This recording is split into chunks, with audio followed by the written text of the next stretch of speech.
सभी प्यारे साथी को राम राम नमस्कार प्रणाम राधे राधे। कैसे हैं आप सभी? Good evening good evening good evening सभी को। जो भी साथी लोग जुड़े हैं सभी को राम राम नमस्कार प्रणाम। Reasoning bye Deepanshu sir YouTube channel पर आप सभी का स्वागत है। और पज़ल सीरीज़ के अंदर आज हम नेक्स्ट पज़ल पज़ल 4 डिस्कस करने वाले हैं। तो गाइज़ आप लोगों को पता ही होगा इस चैनल के ऊपर आप लोगों को पज़ल्स और बहुत सारी पज़ल्स मैं करवाने वाला हूँ, ताकि जो भी आपके एग्ज़ाम में आने वाली पज़ल है उससे आपको बिल्कुल भी डर ना लगे। स्पेशली जो बैंकिंग एस्पिरेंट्स हैं, ठीक है, बैंकिंग के एग्ज़ाम की तैयारी कर रहे हैं, चाहे वो प्री लेवल की या मेंस लेवल की पज़ल है, तो उनको कभी भी परेशान नहीं करेगी। ऐसा ही मैं सेशन आप लोगों के लिए जल्दी सीरीज़ सीटिंग अरेंजमेंट की भी चलाने वाला हूँ। तो आप लोगों को क्वेश्चन जो ये दिया जाता है, ये जो पज़ल दी जाती है, ये 12, 15, 20 घंटे पहले या 24 घंटे पहले, 1 दिन पहले आप कह सकते हो, दे दी जाती है। कहाँ पे दी जाती है? कम्युनिटी पे। मेरे प्यारे बच्चों, कम्युनिटी जो आप लोगों को पता ही है, चैनल के ऊपर देखो जाते हो आप, होम होता है, होम के बाद वीडियोस होता है, वीडियोस के बाद कम्युनिटी भी होता है। तो कम्युनिटी के ऊपर आपको ये जो पज़ल है ये पोस्ट कर दी जाती है, और आप लोगों के पास इनफ टाइम होता है इस पज़ल को आप अपने लेवल पे ट्राई कर लो, कोशिश कर लो, ठीक है ना। तो जैसे नेक्स्ट डे आपकी जो भी पज़ल आने वाली है वो आज रात तक आप लोगों को पोस्ट कर दूंगा मैं, ठीक है ना, कुछ देर बाद, थोड़ी देर बाद, यानी 12-13 घंटे पहले या 15-20 घंटे पहले। आप मॉर्निंग में उठ करके एक बार चैनल की कम्युनिटी जरूर चेक कर लिया करो, और पज़ल जो भी आती है उसको ट्राई कर लिया करो। और रात को, ठीक है ना, रात को 10 बजे हम जो है ना सॉल्यूशन डिस्कस करते हैं। जैसे ही आप लोगों का, आप एक बार क्वेश्चन ट्राई कर लेते हो, और उसके बाद जब आपका ये जो मैं सॉल्यूशन वीडियो आपको देता हूँ इसको आप चेक करते हो, ठीक है ना, दोनों में मैच करते हो कि क्या आपने स्ट्रेटजी लगाई, क्या मेरी स्ट्रेटजी थी, दोनों में क्या डिफरेंस था, है ना। तब आपको क्लियर होता है कि ओके, पज़ल को हमें इस तरीके से डील करना चाहिए, या स्टेटमेंट को मैंने पढ़ने में यहाँ गलती कर दी, ठीक है ना, या फिर आपकी अप्रोच मेरी अप्रोच बिल्कुल सिमिलर है, तो दैट्स गुड, बिल्कुल हम सही जा रहे हैं, मतलब हमें कोई दिक्कत नहीं है। अभी जो मैं पज़ल करवा रहा हूँ उनका लेवल इजी है।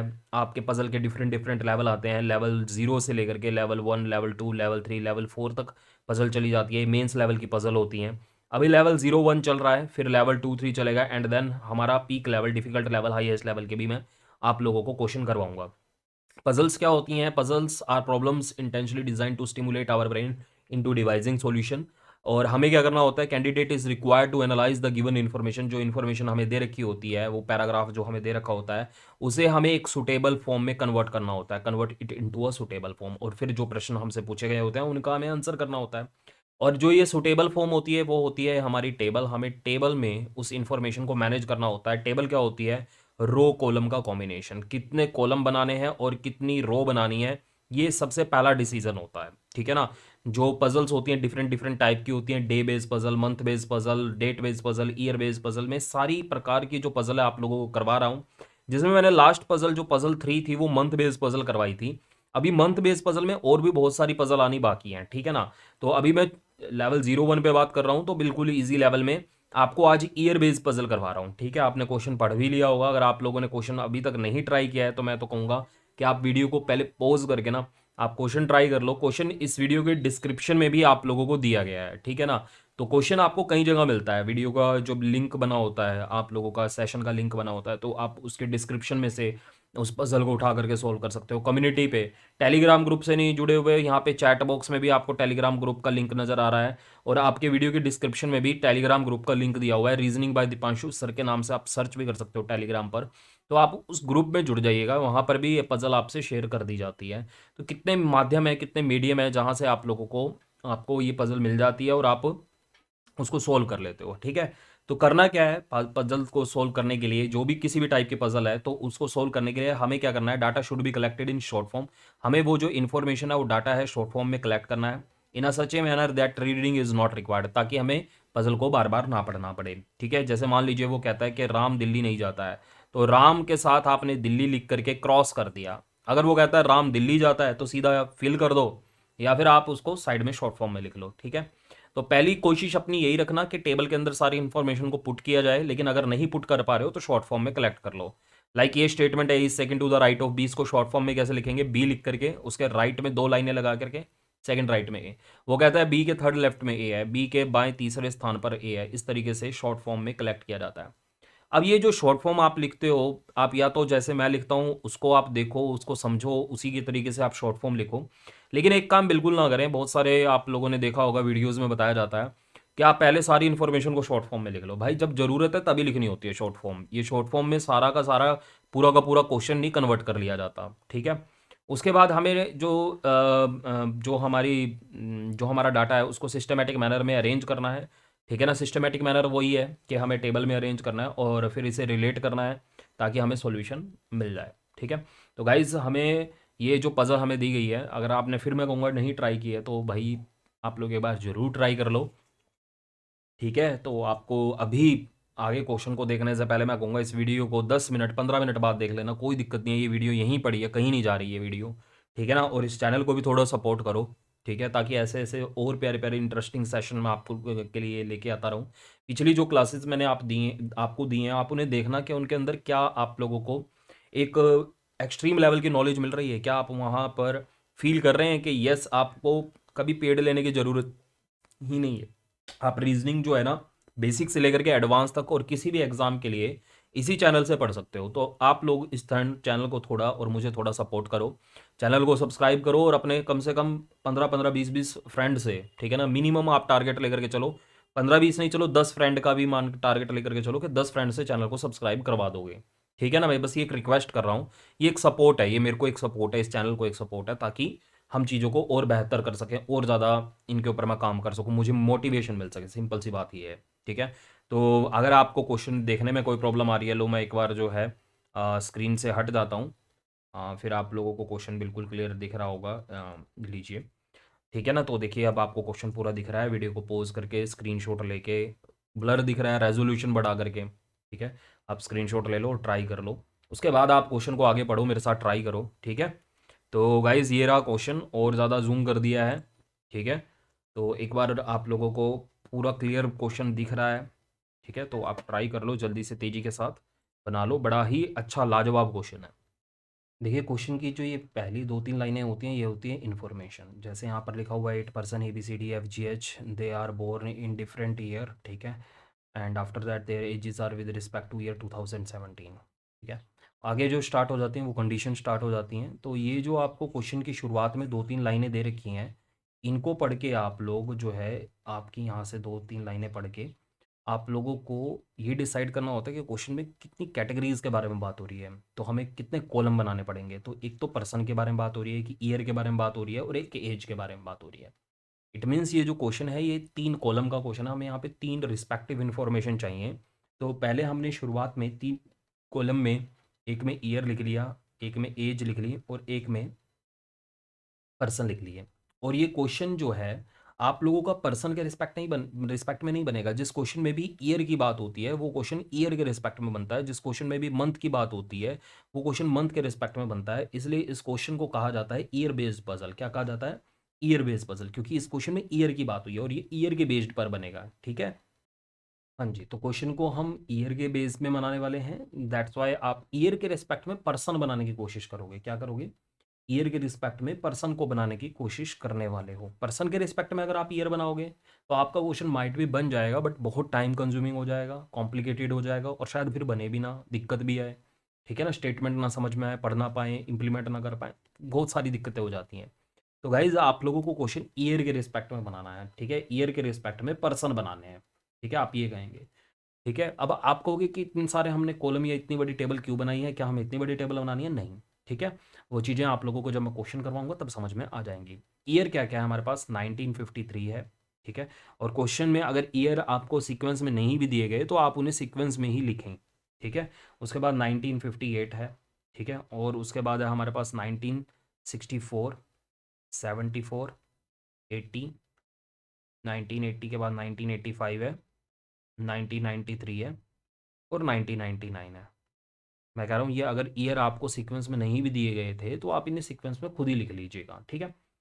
और फिर आगे कहता है their ages are with respect to year 2017, इनकी जो एज है वो 2017 के रिस्पेक्ट में है, ठीक है। हमें पर्सन के रिस्पेक्ट में ईयर नहीं बनाना है। मैं पहले ही कह रहा हूँ कि अगर आप ऐसा करेंगे तो आपके लिए क्वेश्चन बहुत ज़्यादा कॉम्प्लिकेटेड, टाइम कंज्यूमिंग हो जाएगा।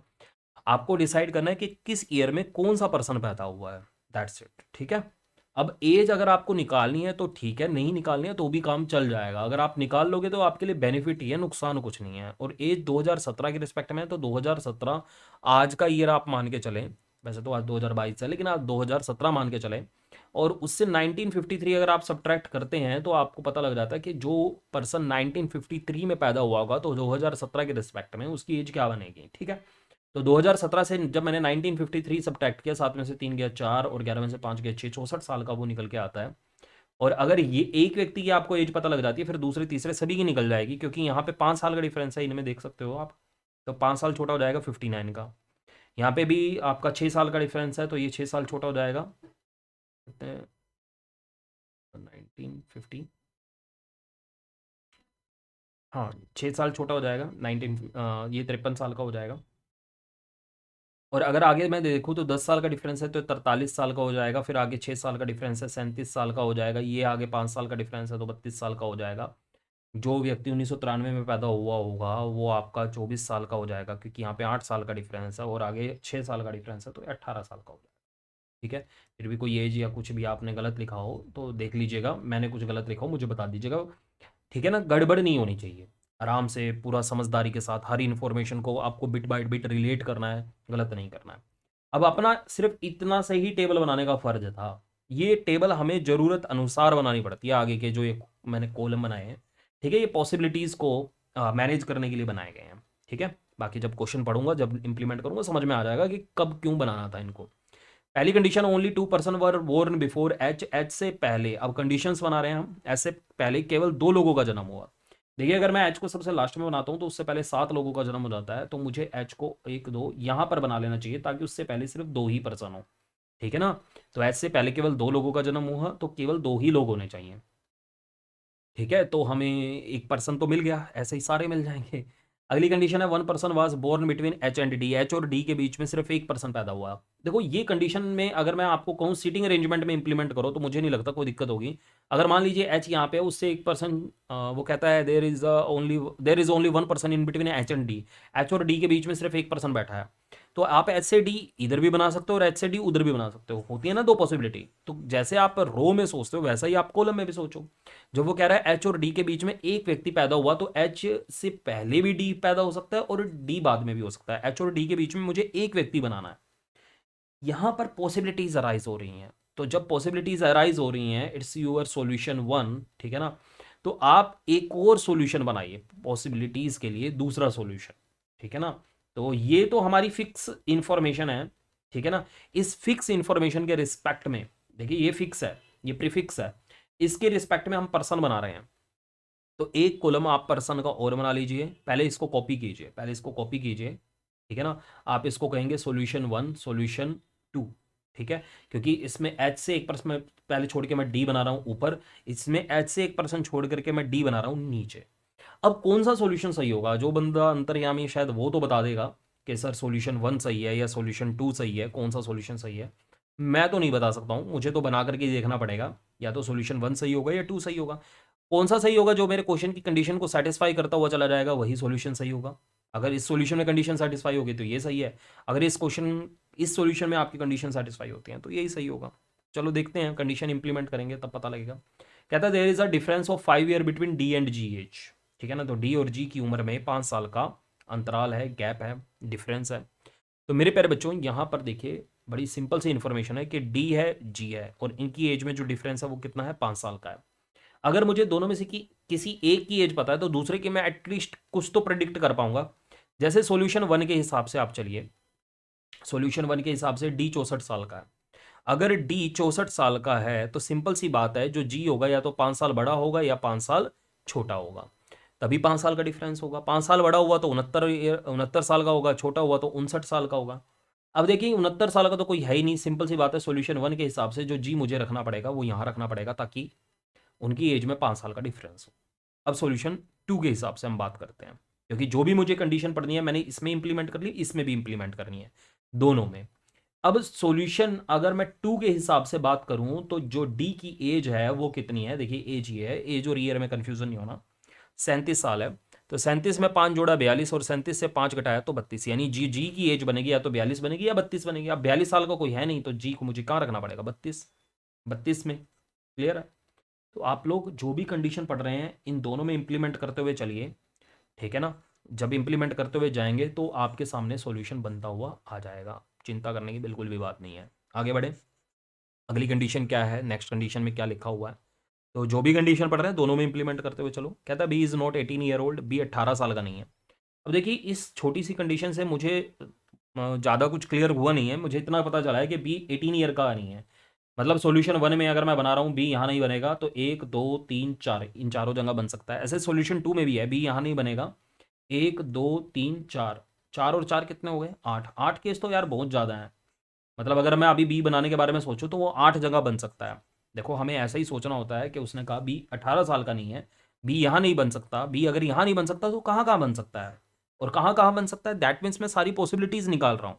ओके, आगे क्या कहता है, कहता है two people were born between A and B, A और बी के बीच में कितने लोग पैदा हुए हैं, 2।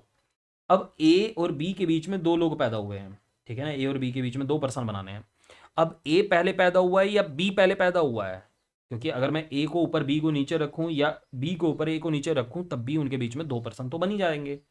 देखें, अगर मैं इस सॉल्यूशन के हिसाब से चलूं तो बी यहाँ पे 2 पर्सन छोड़ के ए यहाँ बन जाएगा, बी यहाँ पे बनाऊंगा तो ए नहीं बन पाएगा, 2 पर्सन छोड़ के ना तो ऊपर ना नीचे, बी यहाँ पे बनाऊंगा 2 पर्सन छोड़ के ए नीचे बन जाएगा, बी यहाँ पे बनाऊंगा 2 पर्सन छोड़ के ए नीचे बन जाएगा। यानी इसके अंदर अगर मैंने इस कंडीशन को फिट किया जितना मैंने पढ़ा है, तो यहाँ पे 3 केस निकल के आ रहे हैं बी को बनाने के लिए, ए को बनाने के लिए।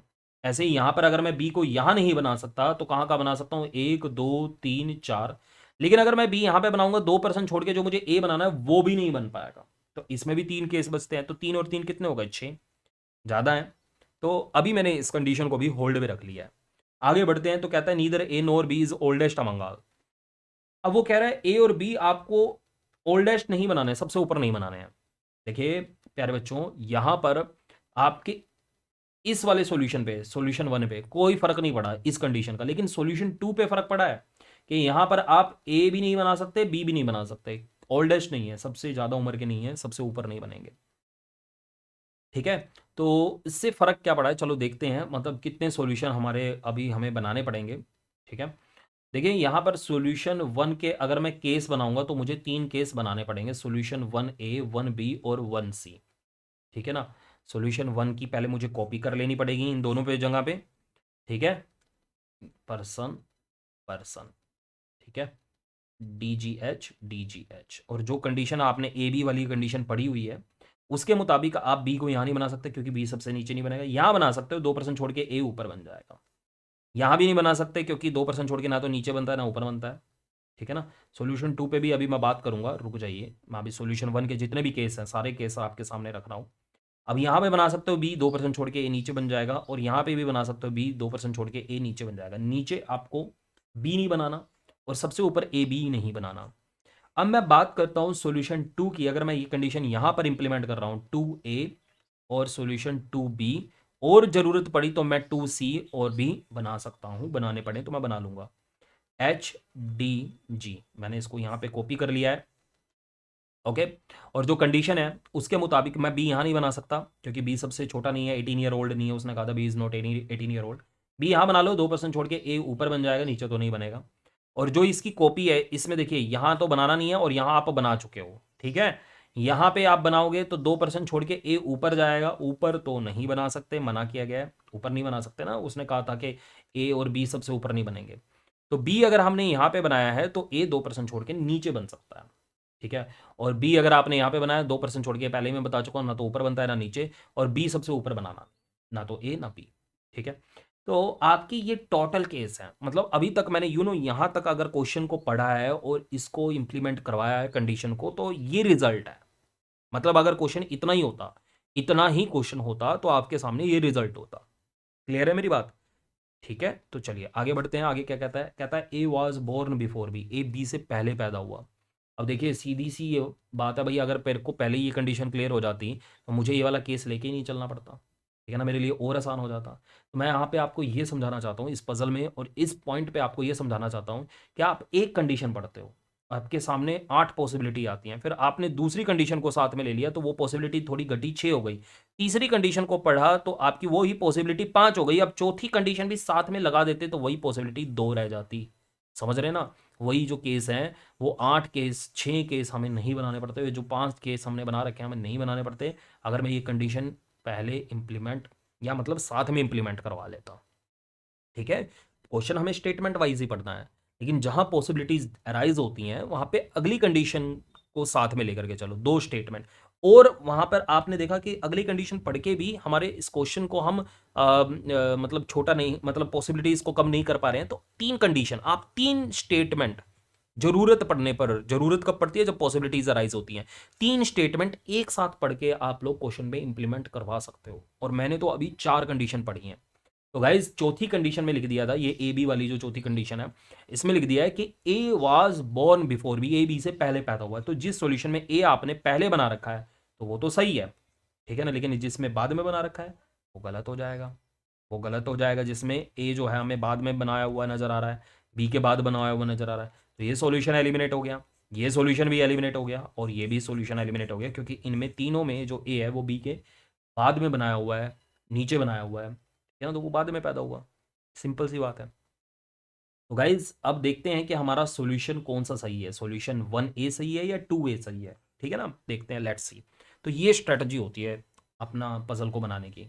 अगली कंडीशन है, there is a difference of 21 year between C and A. A और सी की एज में 21 साल का डिफरेंस है, ठीक है ना। तो मुझे थोड़ा स्पेस चाहिए, आपके पास तो कॉपी होगी। तो अगर ए और सी की एज में 21 ईयर का डिफरेंस है, अगर दोनों में से किसी की एक की एज पता है तो दूसरे की कुछ प्रिडिक्ट कर सकते हो। जैसे ए की एज पता है कितनी है, 43। अगर ए की एज 43 है तो या तो ये 21 साल बड़ा है या फिर ये 21 साल छोटा है।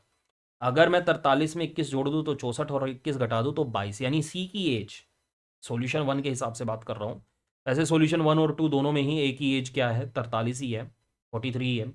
तो जो सी की एज है या तो 64 होगी या 22 होगी। देखिए यार, सॉल्यूशन 1 में 64 ऑक्यूपाइड है, 64 ऑक्यूपाइड है, और 22 तो है ही नहीं। तो जहां पर भी मैं सी रखता हूँ ना, यहाँ पे यहाँ पे यहाँ पे तीन ही जगह है, तो ए और सी की एज में जो डिफरेंस है वो 21 का बन ही नहीं पा रहा। यहाँ पे ए, यहाँ पे सी, तो 43 18 25 साल का डिफरेंस हो जाएगा। यहाँ पे ए, यहाँ पर सी, तो ए और सी की एज में 11 साल का डिफरेंस हो जाएगा, और यहाँ ए यहाँ सी, आपका यहाँ पे 6 साल का डिफरेंस हो जाएगा। 21 साल का डिफरेंस हो ही नहीं पाएगा, सॉल्यूशन एलिमिनेट। सॉल्यूशन 1 क्या हो गया, गलत हो गया। तो अब 2 में जा रहे हैं हम, सॉल्यूशन 2 ए के हिसाब से हम बात कर रहे हैं। तो ए की एज है 43, तो जो सी की एज हो सकती है वो 64 या 22, तो 64 अपना खाली पड़ा है। ठीक है, यही एक जगह है जहां पे अगर आप सी को रखोगे तो ए और सी की जो एज का डिफरेंस है, ठीक है ना, ये 64 और ये यहाँ पर आपका 43, इनकी एज का डिफरेंस 21 ईयर का हो जाएगा। The last condition is younger than F, E F से छोटा है तो आप ई नीचे और एफ को ऊपर रख ले, क्योंकि यही बच चुके थे। सोल्यूशन फाइनल हो गया है। मैं बाकी का जो है आपके सामने से हटा रहा हूँ। बाकी मैंने क्यों बनाए थे, किस वजह से बनाए थे, आपको सारी बातें बताई, और बाकी एलिमिनेट कब हुए, क्यों हुए, वो भी मैंने बताया, ठीक है ना। तो गाइज ये होता है पजल को बनाने का तरीका। अब जो आपके क्वेश्चन के आंसर आपको करने हैं इस सॉल्यूशन के बेसिस पे करने हैं। क्वेश्चन कुछ भी पूछा जा सकता है, जैसे क्वेश्चन में आपसे पूछा था एफ की एज क्या है, तो आपका आंसर होना चाहिए 59 ईयर। वो कौन से सन में पैदा हुआ था, 1958। ई की एज क्या है, 18 साल है, कौन से सन में पैदा हुआ, 1999। जब क्वेश्चन आपसे पूछे जाएंगे तो वो भी इस प्रकार के पूछे जा सकते हैं कि डी और एच की एज में बताओ कितने एज, कितने साल का डिफरेंस है, 53 और 37 में 16 साल का डिफरेंस है। तो ऐसे आपसे प्रश्न पूछे जाते हैं तो आप लोग उनका आंसर भी कर लेते हैं। तो ये होता है पजल को बनाने का एक्चुअल तरीका, रियल स्ट्रैटेजी जो है। आप इस क्वेश्चन को दोबारा से ट्राई कर लेना। होप सो आप लोगों को सॉल्यूशन बनाने का तरीका भी समझ में आया होगा। और अभी तक आप टेलीग्राम ग्रुप से नहीं जुड़े हैं तो टेलीग्राम ग्रुप का लिंक इस वीडियो के डिस्क्रिप्शन में दिया हुआ है, चैट बॉक्स में दिया हुआ है। तो आप लोग रीजनिंग बाय दीपांशु सर करके सर्च करके जुड़ भी सकते हैं, ठीक है। तो नेक्स्ट पजल आपको जल्दी मिल जाएगी, ठीक है, तो मैं जल्दी डाल दूंगा आपको, टेलीग्राम पे भी डाल दूंगा मैं ये पजल जो होती हैं पिछली भी और आगे आ रही हैं जो, उनको भी। और आपको हर पजल का जो सॉल्यूशन है वो 12-13 घंटे बाद दिया जाता है, इतना टाइम दिया जाता है 12-15 घंटे का। कम्युनिटी पे शेयर कर देता हूँ मैं पजल को, तो कम्युनिटी को चेक कर लिया करो डेली आकर के, मॉर्निंग में 10-11-12 बजे मॉर्निंग में चेक किया, और रात को अपना सॉल्यूशन ले लिया। रात को 10 बजे आप लोगों के लिए क्लास होती है, तो आप 9 बजे चेक कर लिया करो कम्युनिटी पे जा करके, सेशन बनाओ। वीडियो का जो ये सेशन का जो लिंक होता है इस वीडियो के डिस्क्रिप्शन डिस्क्रिप्शन में भी पजल दे रखी है, ठीक है बेटा। उम्मीद करता हूँ आप लोगों को वीडियो अच्छी लगी होगी, ठीक है। वीडियो अच्छी लगी तो लाइक शेयर ज़रूर कर दीजिएगा, और साथ में सबसे ज़रूरी चीज़ कि आप लोगों को इस चैनल को थोड़ा सपोर्ट करना है, मुझे थोड़ा सपोर्ट करना है। और कैसे करना है, अभी तक चैनल सब्सक्राइब नहीं किया तो पहले सब्सक्राइब आप कर दो, और अपने कम से कम 10-10 दोस्तों से सब्सक्राइब करवा दो। जैसे एक छोटा सा टास्क है आप लोगों के लिए, आपने करवा दिया है तो और 10 दोस्तों से करवा दो। एक रिक्वेस्ट भी है, ठीक है। तो जितना आप मुझे सपोर्ट करोगे डेफिनेटली मुझे उतना मोटिवेशन आएगा और उतना मैं आपके लिए अच्छे अच्छे सेशन लाता रहूँगा। पिछली वीडियोज़ नहीं देखी, ज़रूर देखिएगा, बेहद लगेंगी, शानदार लगेंगी, ज़बरदस्त लगेंगी। तो पज़ल सीरीज़ जैसे आप लोगों के लिए चल रही है, ऐसी एक सीटिंग अरेंजमेंट की भी सीरीज़ लेकर के आऊँगा, क्योंकि जब तक आप 2-250 पज़ल या 2-250 सीटिंग अरेंजमेंट नहीं बना लेते, तब तक आप ये मान के ना चलें कि आप लोग एक्सपर्ट लेवल पे हो, ठीक है। Keep it up, God bless you, take care, good night, sweet dreams. मिलते हैं नेक्स्ट सेशन में, तब तक के लिए जय हिंद, खुदा हाफिज़ मेरे दोस्त।